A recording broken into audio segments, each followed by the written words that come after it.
Let's talk about Jack Darling for a moment. Last time we spoke, you didn't think he would play a role for the Eagles this season. How surprised were you to hear he had returned to the club? Even the coach admitted to being pleasantly surprised.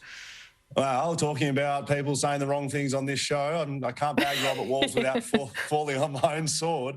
I didn't think Jack would play this season. And, I mean, people that are closer than I am to the club have come out and said it was a surprise that he came back so quickly. But I think it's a great thing. I mean, as we heard Jeremy McGovern in the package before, they're a better team with Jack Darling around. So it's great he's been able to get past the issues that kept him away from the footy club. I think there would have been a point of maybe awkwardness between himself and the players, given he hasn't been there. Nothing to do with vaccination or not vaccinated.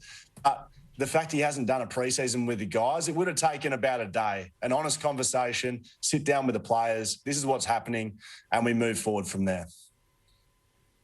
Yeah, that's exactly what I was going to ask you. So McGovern said there are no hard feelings, but how would you feel if you were still within the team and he's nowhere to be seen all summer and then he pops up? I mean, you are glad to see him, but at the same time, how would it make you feel? I mean, I said publicly that I would find it initially hard to welcome him back, but the key word there is initially.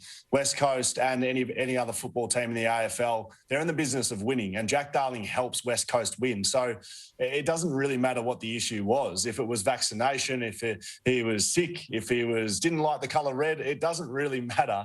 Now that he's back in the building, West Coast and the players will move on very quickly. And I'd be the same. I was always motivated by winning, and people that weren't helping the team win, I would have trouble with. And if they were helping, then I'd be fine with. So I think Jack being in the building helps them win and they move forward.